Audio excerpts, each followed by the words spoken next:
बहुत समय पहले मथुरा नगरी में कंस नाम का एक क्रूर राजा राज करता था। वह अत्यंत शक्तिशाली था, लेकिन उतना ही निर्दयी भी। उसकी बहन देव भविष्यवाणी। विवाह के बाद जब कंस अपनी बहन को स्नेहपूर्वक रथ में विदा कर रहा था, तभी हे कंस, जिस देवकी को तू इतने प्रेम से विदा कर रहा है, उसका 8वां पुत्र तेरी मृत्यु। यह सुनते ही कंस का चेहरा क्रोध से लाल हो गया। उसने तुरंत देवकी को मारने के लिए तभी वसुदेव जी ने हाथ जोड़कर, हे राजन, आप अपनी बहन को मत मारिए। हम वचन देते हैं कि जो भी संतान होगी उसे आपके हवाले कर देंगे। कंस मान गया, लेकिन उसने दोनों को कारागार में बंद कर दिया। कारागार के दिन समय बीतता गया। देवकी के एक एक करके 6 पुत्र हुए और हर बार कंस ने निर्दयता से उन्हें मार दिया।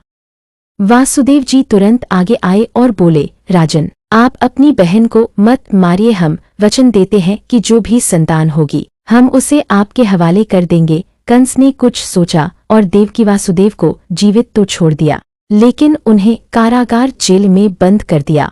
समय बीतता गया। देवकी के एक एक करके 7 पुत्र हुए।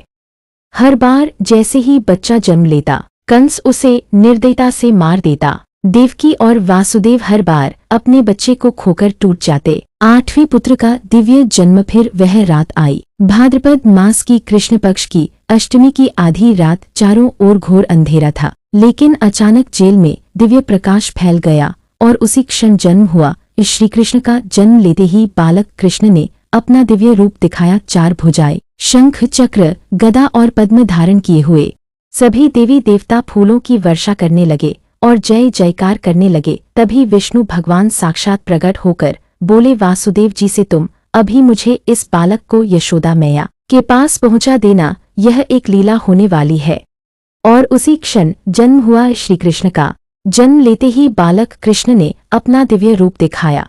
4 भुजाएं, शंख, चक्र, गदा और पद्म धारण किए हुए सभी देवी देवता फूलों की वर्षा करने लगे और जय जयकार करने लगे। तभी विष्णु भगवान साक्षात प्रकट होकर बोले, वासुदेव जी से तुम अभी मुझे इस बालक को यशोदा मैया के पास पहुंचा देना। यह एक लीला होने वाली है।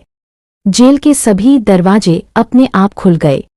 बाहर तेज बारिश हो रही थी, बिजली चमक रही थी, नदी उफान पर थी। लेकिन जैसे ही वासुदेव जी पानी में उतरे, यमुना का जल शांत हो गया। तभी शेषनाग प्रकट हुए और उन्होंने अपने विशाल फनों से बालक कृष्ण को ढक लिया, ताकि एक बूंद पानी भी उन्हें छू न सके। आखिरकार वासुदेव जी गोकुल पहुंचे। उसी समय माता यशोदा ने एक कन्या को जन्म दिया था, लेकिन वे प्रसव के बाद गहरी नींद में थी। वासुदेव जी ने कृष्ण को वहां सुला दिया और उस कन्या को लेकर वापस मथुरा लौट आए। जैसे ही वासुदेव जी मथुरा की जेल के पास पहुंचे, आश्चर्य हुआ। जेल के सारे दरवाजे अपने आप खुल गए थे, जैसे उनके आने का इंतजार कर रहे हों। वे चुपचाप अंदर पहुंचे और देवकी माता के पास उस कन्या को सुला दिया। जैसे ही उन्होंने बच्ची को रखा, तुरंत जादू जैसा हुआ। सारे दरवाजे बंद हो गए। पहले की तरह बेड़ियां कस गईं और पहरेदार फिर से सो गए, जैसे कुछ हुआ ही नहीं। सुबह होते ही खबर मिली कि कंस को 8वीं संतान का जन्म हो गया है। क्रूर कंस तुरंत जेल में पहुंचा। देवकी माता ने हाथ जोड़कर कहा, भैया, यह तो एक कन्या है, इसे मत मारो। लेकिन कंस का दिल कठोर था। उसने बच्ची को उठाया और पत्थर पर पटकने ही वाला था कि जैसे ही कंस ने बच्ची को ऊपर उठाया, वह अचानक उसके हाथ से छूटकर आकाश में उड़ गई। वह कोई साधारण कन्या नहीं थी, बल्कि योगमाया देवी थी। आकाश में प्रकट होकर उन्होंने कहा, अरे मूर्ख कंस, तुझे मारने वाला जन्म ले चुका है और सुरक्षित है, तू उसे नहीं मार पाएगा। यह सुनकर कंस डर गया और समझ गया कि उसका अंत अब निश्चित है। सुबह जब यशोदा माता की आंख खुली, तो उन्होंने अपने पास एक सुंदर नटखट बालक को देखा। उन्हें कुछ याद नहीं था, बस इतना लगा कि यह उनका ही पुत्र है। जैसे ही उन्होंने नन्हे कृष्ण को गोद में लिया, उनका हृदय प्रेम और खुशी से भर गया। जैसे ही यह खबर फैली कि नंद बाबा के घर पुत्र हुआ है, पूरा वृंदावन खुशी से झूम उठा। घर घर में दीप जलाए गए, महिलाएं मंगल गीत गाने लगी, ग्वाल बाल नाचने लगे।